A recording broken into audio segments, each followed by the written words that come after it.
Hey everybody, welcome back to the channel. Today we are working on this other 1995 XP with the 717 engine. This will be the second one with the rebuilt engine from Peter Rusinski.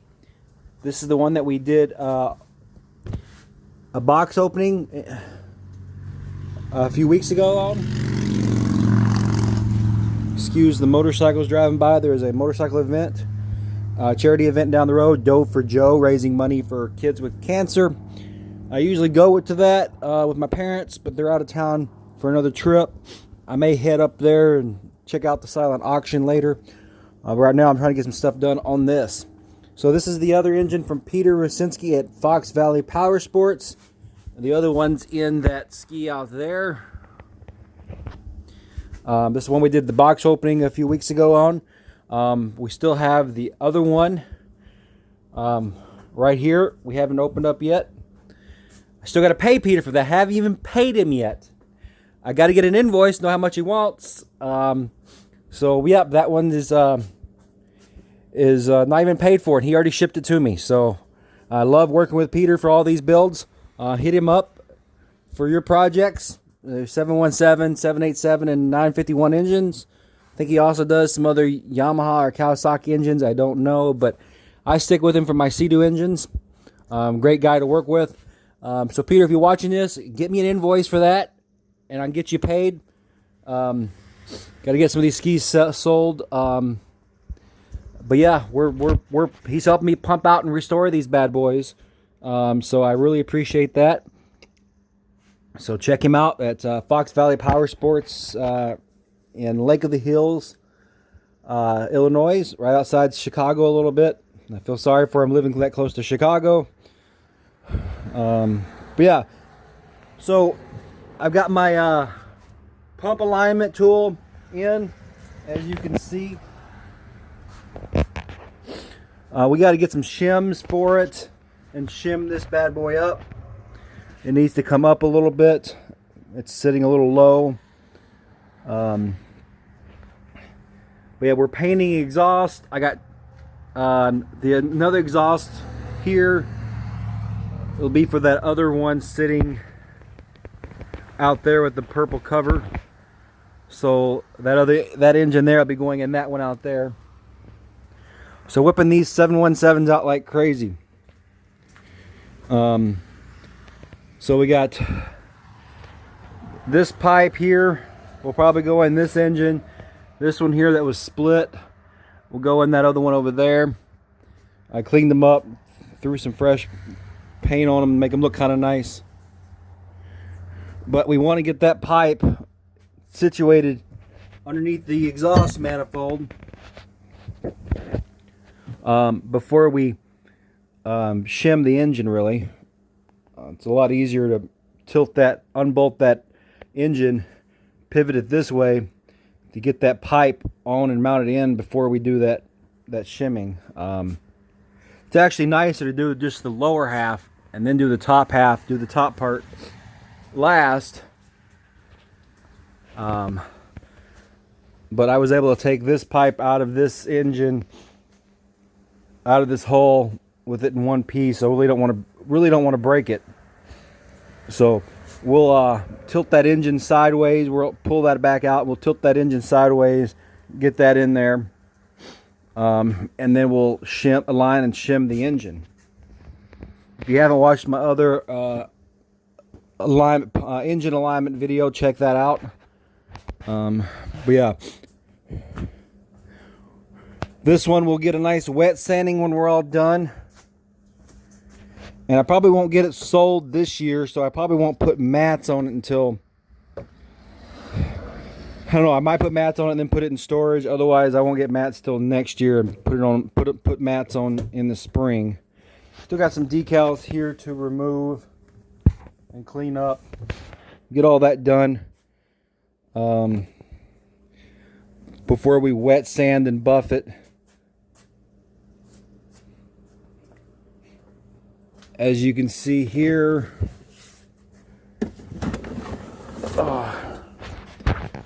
we cleaned out the hole pretty good. We've got some oil leak from the oil tank there. I got to pull that out and clean that. But we did a pretty good job of cleaning this out.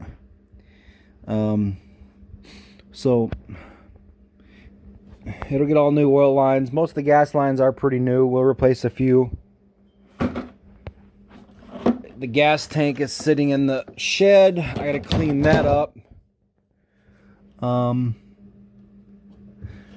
remember if this one had a new tank or not. Because I've got new tanks sitting everywhere. I got a new tank. And I think 2 new tanks sitting there. I had an old tank there that's good, and a new tank. So we'll see. I'm probably gonna throw an old tank in there. That's well, it's not. It's a new tank, but it's one that was replaced on the recall. So it is the updated version, but it's not a brand new tank. I'm gonna save the brand new tanks for the other projects. They'll go in the 95 800s. So a quick update on this one. Like I said, previous video, we got this flipped upside down. I gotta replace some bolts here, do some gel coat repair as best I can on that. Not really gonna focus too much on trying to fix that perfectly, but we will get these grooves here filled. We'll get that patched. Along with this nice rubbed raw part, we'll get that patched. And I've got some nice yellow gel coat that'll go over it. I'm debating whether I just want to touch up these areas or just do the whole thing. We'll see. Because it's that brush on stuff, so it doesn't have the same feel as the original OEM stuff. So we'll see how it comes out. But first I gotta get these graphics removed, get all this stuff cleaned up. And once we get the stuff patched, then we'll wet sand and buff it all. And then we'll do a little more wet sanding and prep for the gel coat, or the rolling on the gel coat. So yep. Back to the 95 717. This is the one the previous owner did a lot of hack mods to. I've seen worse. You see they got some silicone there and up there. They must have been having some leaks. And then one of the studs broke off, so they just used a bolt right there. It's just a long bolt instead of a stud. It works, not ideal, not stock, but it does work to hold the pump on. So the plan today is to get this exhaust in and get the pump or the engine aligned. That's kind of my goal for today. And then later we will do the carbs and the cables, and then I'll get the VTS and stuff and the pump, all that stuff ready. This yellow gel coat here I did for the repair on the other one didn't quite match, so I got some white pigment that I'm gonna add to it and try to get it a little brighter. We'll see how it turns out. Also got a new starter, or a used starter off eBay. Arrived pretty fast. I'm not sure who Jennifer Bridge is, but thought it was some motorsports place, but that must have been the person handling it. But supposed to be a 717 starter in there. Let's open that bad boy up. Okay, I'm gonna grab this. Got my knife.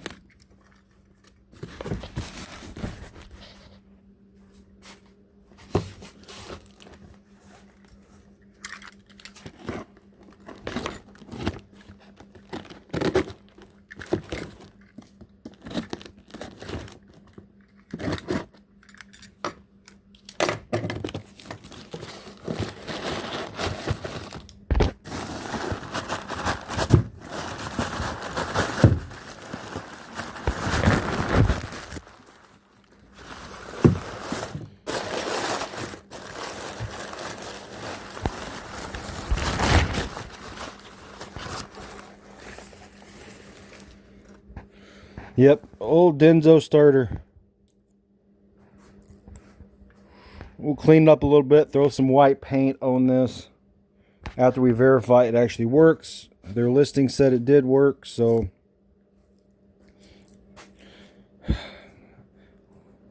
what I need is ground cables. I need ground cables. So we'll just set that there for now. Hopefully that works. Here's the other one. I think this one had a little small issue. It kept sticking on me. Bendix kept sticking out randomly. So I pulled it. This was one that was in the GTI. So I swapped the one from the GTI from the one in this one. So I could throw this one in there, but I think it was just sticking. So it's probably going to get rebuilt. So hopefully that one over there is good. I'll paint it and throw it on this engine. And then fix this one later. So if you have those OEM Denso Delco starters, don't throw them away. I will buy them from you. $25 I'll buy them from you. And then I'll rebuild them. So I'm going to learn to rebuild them. Hopefully I can do a video on that later. But good to have those starters around. Also need them for the 800s, the 787 starters as well. The 787 starters are different. I just want to show you guys this. Okay, we'll set that there. These are the 787 engines. They're basically the same starter, but they're different. As you can see, if we put the post same way, the mounting brackets are different. These posts, I'm not sure, you can't really rotate them, but and then the biggest difference is the 787. The 787, these two, the mounting holes, all three holes are tapped. We got tapped holes, tapped holes, tapped hole. They're all threaded. On the 720s, these are clearance holes, no threads. The only one that's tapped is the ground bolt. So that's the biggest difference. Why they changed it? Because of the housing where it mounts to. So you go through here on the 720s, and the threading is actually on this housing part, on the stator engine housing right there. That's where the threads are. And on the 800s, it's the other way. So you got these turned the wrong way.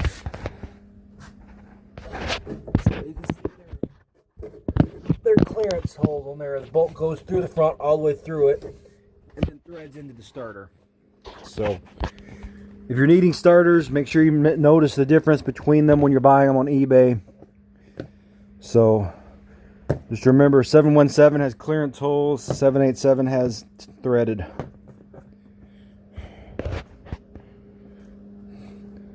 So these are the engines for those 800s.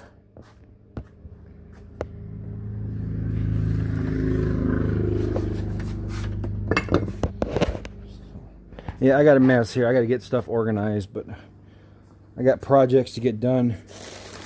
I'll have plenty of time to organize this fall when I'm putting everything away.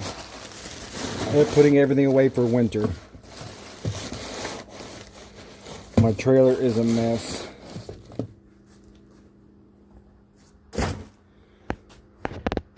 So next video, hopefully I'll have all that stuff done. I'll have the engine aligned. I won't do a carb video. We already did a carb video for these. So I don't really want to do a lot of repeat videos and stuff you've seen multiple times on my channel. And been doing wet sanding videos. It's, you know, how interesting is it to watch me sit there and wet sand and buff a hull. If I do anything, I might just do a long time lapse. But I like showing you guys the progress of these skis as they come along and change, how they look before and after. If you have any information, if you have need any help or anything, ask in the comments. Check us out on the Facebook page, Sea-Doo XP Riders. Also on the Sea-Doo two-stroke owners group. But lots of groups on Facebook willing to help. I'm always willing to lend my advice and my help. I'm no professional by any means, but I've done a few skis, and I'm a fast learner. So here we have the seat. We got the new seat for it that has a new nice cover. It's up there. That other seat on top is the 800 seat that's outside upside down. So this seat's in good condition. It's faded and whatnot, but we might get it recovered as well. I might order a cover for that and get it recovered just so it looks freaking nice. But yeah, so this one and that one up there, one of them will go on this one, and then one of them will go on the one out there. So I always like to keep an extra seat on hand just so I can rotate them. So while one is being recovered, I still have a seat, an old crappy seat to keep on it while it's sitting outside. So we've got another nice, oh, there goes that piece. Got another nice bar pad for this that's inside the house. It'll get put on when we get closer to the end. It's like a jigsaw piece puzzle. Biggest issue I'm going to have is with gauges on this. We've got some moisture and some fade. So I might steal them from the other one. The other one has nice ones, and just kind of move them forward as I get other projects coming on. Just keep rotating them. So steal the ones from that one, put on this one, then get different ones for that one. Just kind of keep the train moving along. The other one out there that's for sale, we put a black bar on. We got still this crappy old one that likes to rub raw, but I might find a black one to throw on this as well. We'll see. Not on the top of my priority list. So yeah, I appreciate everyone watching these videos. Stay tuned for more progress, and hit the like button, leave me a comment, subscribe. I'm currently at like 382 subscribers. I'd like to get close to 500 by the end of the year. And hopefully I can, in another year, I'll hit 1,000 and I can start making some money on YouTube. I don't know. But yeah, I definitely want to buy a drone and get some more action shots and just kind of up my, spend more time doing better quality work for these. But, you know, most of the time it's just me holding the phone telling you what I'm doing. So, okay, so pipe is all dry. Got it in there. Very minimal scratching. We've got to get some bolts to bolt that thing up. Bushing there, bushing back there. We've got to get a nut on this one and some bolts here. So what I did was I pivoted, unbolted the mount plate for the engine, pivoted back, kind of slid it in there, got it in there. So we're setting pretty high, good there. Try to keep my carb holes covered so you don't drop stuff into there. You would believe I've had probably 3 blown engines brought in from customers. Not blown engines, but because they dropped a carb bolt down in the rotary, in the intake, and then damaged the rotary or the crank or whatever. That's always fun, so you want to keep those holes plugged as well as your exhaust hole plugged until you get the exhaust on and stuff. Good advice. Don't want to drop stuff in your new engine. So I'm going to grab some bolts and get this thing bolted up. This engine mount that's back in there is always a pain to get back into, and get a shim on. That's why sometimes I like getting the lower pipe on first, and not have, when you have them split, get that kind of bolted up, and then do the engine, and then do the top part. But this saves me a little bit of time since I didn't have to break this pipe apart. So basically, what happened when I pulled this out of this ski, I just unbolted the engine, did all that, and then tilted the engine, and then pulled the pipe out in one piece. Normally, it's if you want to just do the exhaust and whatnot, you have to split the pipe without undoing the engine mounts. But it works both ways. Otherwise, you got to redo a copper ring and stuff in there, and your sealant. A lot of motorcycles going by today, guys. Lots of motorcycles going by. I did have a lady call me. Her and her husband looking for a ski. They saw the 95, the other 95 sitting out there. Told them that's kind of a one-person, really dirt bike on water, tippy machine. Told them I got the 98 GTX with a rebuilt engine for sale. So they said they would think about that. They said the price is a little higher than what they wanted to spend for that old of a machine. But I'm like, you're basically getting I'm asking $5 for it with the trailer. The trailer's worth at least $800. So you're getting a $4,000 machine with a rebuilt engine, rebuilt pump, rebuilt carbs, and it's pretty much all gone through. People out there asking $35, $4 grand just for similar ones with all the original engines. So everything's getting high and expensive, and right now no one's really wanting to buy it because things are expensive. Gas is, I think, $4.39 or whatever in town, or $4.69, something like that. But yeah, I'm gonna round up some bolts. I've got lots of miscellaneous bolts in this bin here I got to dig through and clean up. And then I did buy some new ones. Bought a bunch of new ones. I spent $300 on brand new stainless bolts, mostly for the 800s, for the twin 95 800s. Be a lot of new stainless bolts on those, but these I try to reuse some of the bolts I can and replace what I need. So we'll get that work done and we'll continue on, guys. Okay, so we got new bolts in here, all new bolts in the hardware, and on these are 8mm by 40s, and these are 8mm by 35s, and this is actually a 10mm. We got a 10mm post in there, so that's a bigger thread. So we got all new hardware in there. We got shims on all our 4 spots, and we are pretty damn lined. It slides right in. And here, hit the back, so we know we're good. So now I'll take each of these bolts out one at a time, put some blue Loctite on them, and then torque them down, so we'll be good.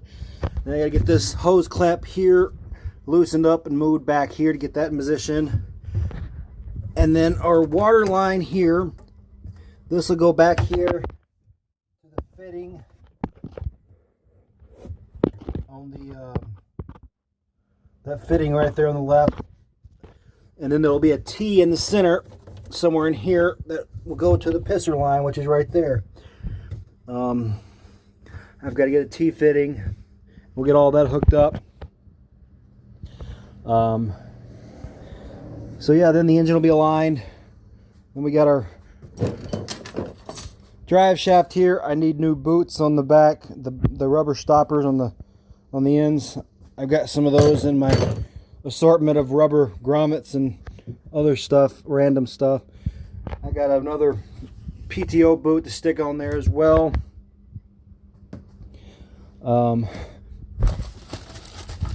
That covered back up. So yeah, so the engine and the exhaust will be pretty much done. Next will be carbs.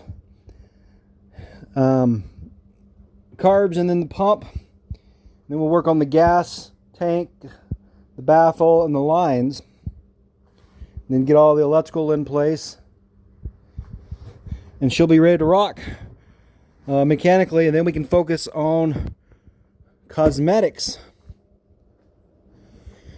So today I'll be wrapping up with this. I'll get that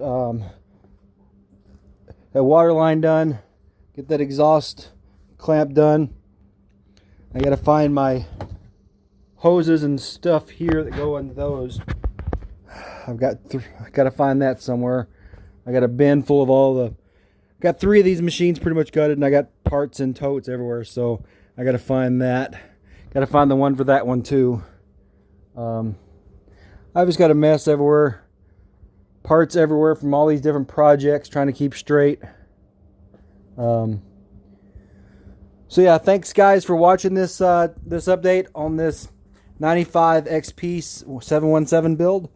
Hopefully the next video I'll be working on the gas and the carbs. I'll get those in. We'll get it all cleaned up, and hopefully we'll get it set out there with the other one. Get next to the other one and have 2 of these ready for sale. Maybe I can sell them by the end of summer. I do not know. End of summer, everyone wants to get them super cheap. But otherwise, my plan is to, if I don't sell any more this year, come spring next year, I plan to have a whole row of Sea-Doos out there for sale on trailers. I'll have at least 2, maybe 3 of these 95 XP 717s. I'll have, if I don't sell the 98 GTX, that'll be out there. So I'm hoping to have at least 4 or 5 skis out there for sale. At least $3,000 a piece plus the trailer. So hopefully I'll have about at least $12,000 to $15,000. And I can use most of that for a down payment on a house to get out of my parents' house after my divorce. So I'll use a little bit to put forth to my other truck project, but my ultimate goal is to try to get close to 20 grand for a house down payment. Want to have at least a double car garage so I can park my truck in one, and then the motorcycle, and then ski project in the other one. Maybe have a shed or something. I don't know. But yeah, I'm working my butt off with all these projects, trying to save up for a house. And I figure I've got at least $1,000, $1,500 in each ski. And if I can sell them for 3.5, 4, I can double my money. So yeah, so it's you know, invest $1,500, come back, walk out with a nice $3,000, double the money, and do that for 3 or 4 skis, double your money. You know, it's good money to have for a down payment on a house. That's my goal. So yeah, stay tuned for more on this project, and hit the like button, subscribe, leave some comments. So stay tuned for more, guys. I appreciate all the subscribers, and join the Facebook page, Sea-Doo XP Riders. I appreciate it. Peace out.